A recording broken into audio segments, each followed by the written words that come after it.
Menstrual cup leaks suck, and there's nothing worse than ruining a good pair of panties, or worse. Equally frustrating is not knowing why your menstrual cup is leaking and how to fix it.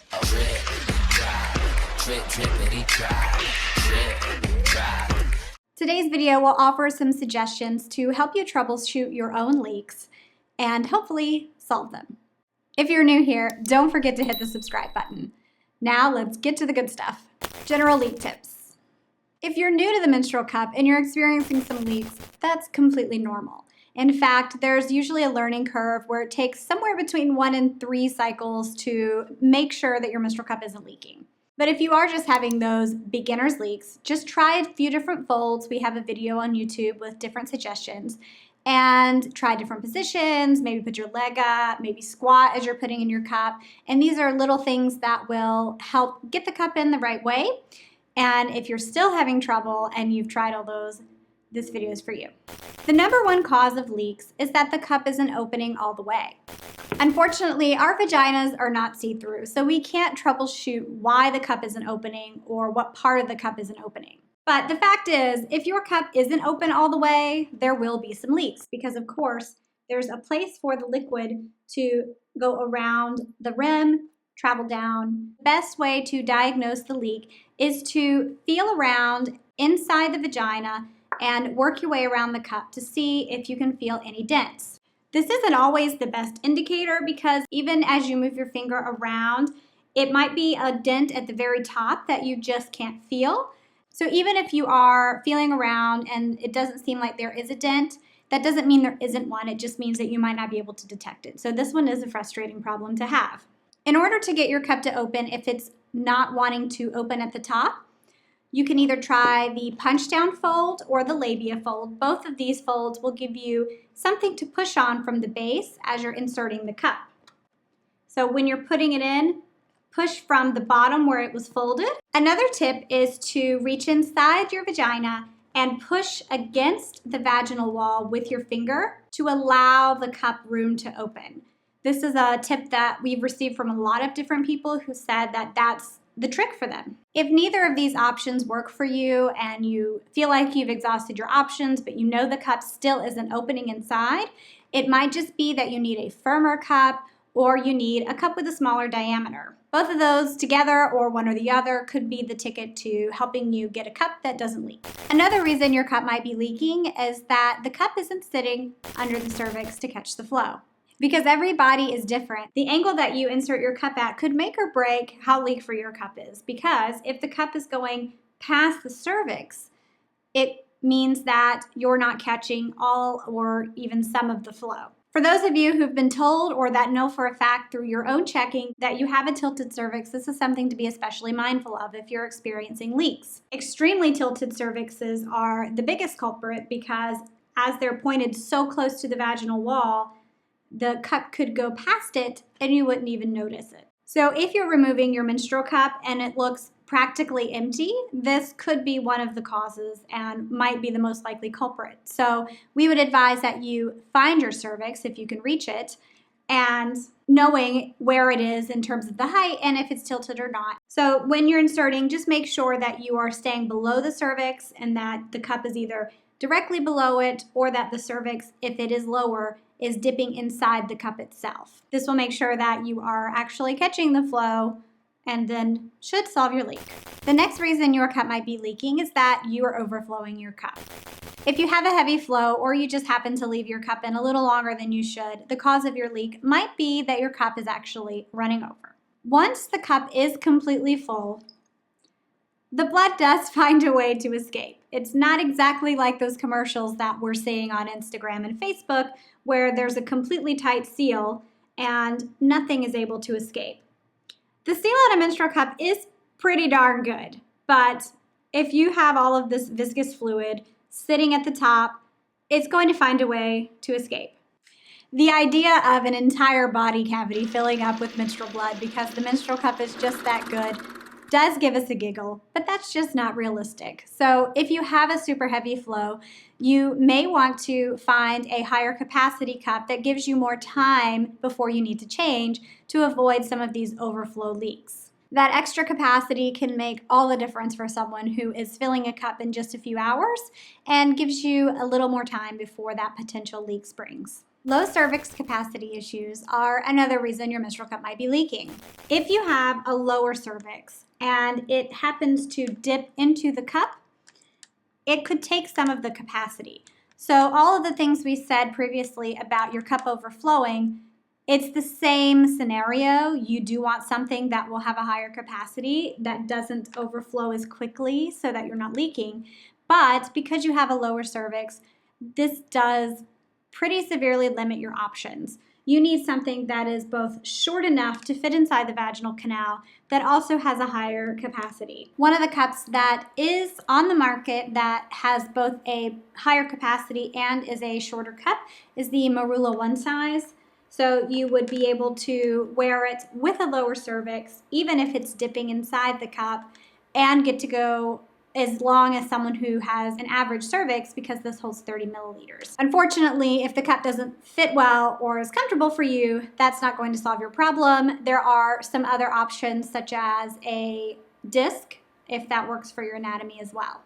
A heavy flow and a low cervix is actually the worst possible combination for someone who wants to use a menstrual cup. However, a lot of our community members have found a way to make it work. And if you're struggling with this particular issue, we would really advise you to join our troubleshooting group. The link is in the video description, and ask people what they did to solve this problem. The next cause is the unknown cause.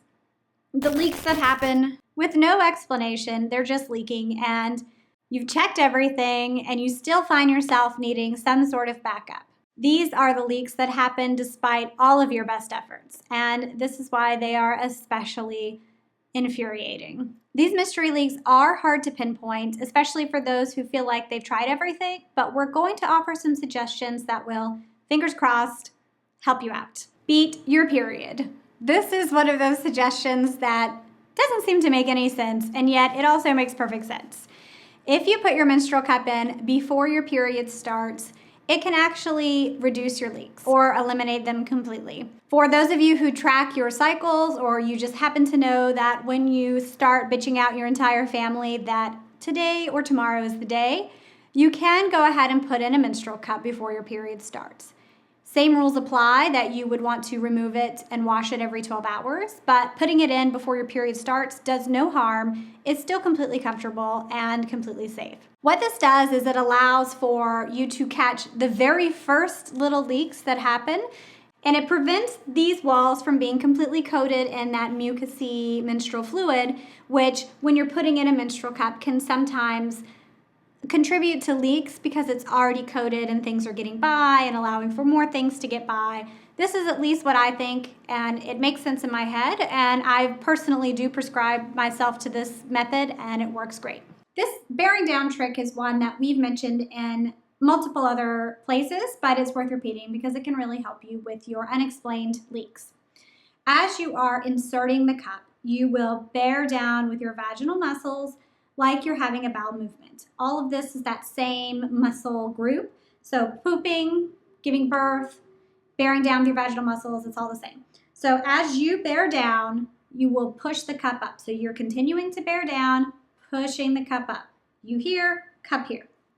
As you get it to the height that you want, as high as you can possibly get it, then you release the muscles. So as you've been pushing down, cup is high, you release the muscles. And this will go and kind of pull the cup upwards to give it a better fit and give it a better seal, and hopefully solve those unexplained leaks that you're having currently. This is a twofer tip because it also helps keep the cup in place if it happens to be sliding down during your wear, during your activities, or just from normal everyday walking movement. So this is another good one to try just as a general good practice to help your cup stay in place, stay fit, and stay leak-free. Try another cup or try another product. This is our least favorite recommendation because it means spending more money, and it also means sort of admitting defeat. Sometimes you can troubleshoot your cup to perfection and it's still leaking. And at some point you just have to throw in the towel because it's not getting any better. This either means that you need a different cup or that your body, despite what look to be all signs pointing to this cup working for you really needs something special and you don't know why, and we don't know why. Our quiz is pretty accurate and does do a good job pointing people to the right cup, but there are some things that we just will never understand, and why a cup that looks like it should work for you isn't working is one of those. It's a rare occasion, but it definitely happens.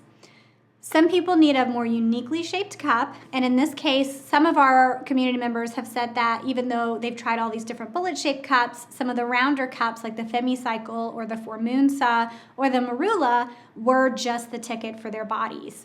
And then also there are some people that cups in general just don't work for. No one knows why. Everyone has a vagina that's kind of similar, and yet they're completely different, and one person can use a menstrual cup perfectly, the other person can never get it to work. If you're one of those people that just can't use a menstrual cup for some mysterious reason, but you really want to use a reusable menstrual product, you might also want to consider something like a reusable disc, something that sits inside completely different and doesn't suction. And we definitely have a lot of resources available on our YouTube channel about discs. I'm someone who my body works really great for discs. I have an absolute dream of a period with them. They're messier to remove. I will 100% fully admit that, and I still prefer menstrual cups for that reason. But they're great if you are really having trouble and you want to make something work that is waste-free. You can also look at cloth pads and period underwear as well for an external solution. We know that trying multiple cups can be frustrating, but also expensive, and not everyone has the income to drop on multiple $30, $40 cups. That's one of the reasons we do have a buy sale trade for our community members. It is something that we offer so that you can try a few different cups at a lower cost or completely free and just trade with other group members. It's not for everyone. It's totally sanitary if you boil them, but if you're going to spread your nonsense in the comments about thinking how gross that is, save it, because we don't want to hear it. We think it's a great opportunity for people to try cups and get something that works for them and not have to spend $500 to do so. And it's also less wasteful so that all of these used cups that didn't work for people aren't gathering dust in a bathroom drawer somewhere. We're gonna link all of the cups that we've discussed by name in the video description. We'll also have those linked up in our blog post that accompanies this video, also a link in the video description. We encourage you, if you know your body well, to really explore our other resources like our menstrual cup comparison chart, or our shop and compare tool to really narrow down what cup is going to work best for you, especially after troubleshooting and maybe deciding you need something slightly different for your body. And of course, as always, we encourage you to join our group on Facebook, which is private. We'll link it in the video description below, or you can just search on Facebook, Put a Cup in a Community. Thanks so much for tuning in. If you haven't already, make sure you subscribe to our channel on YouTube. Give this video a like, and we would love to hear your feedback on leaks, whether you've beaten your leak and have a great tip to share that we missed or are looking for some help. Leave a comment below. Thanks so much. Before we begin, put a cup in it. If you're new here, make sure you fucking A. Are you fucking? Motherfucker, fuck.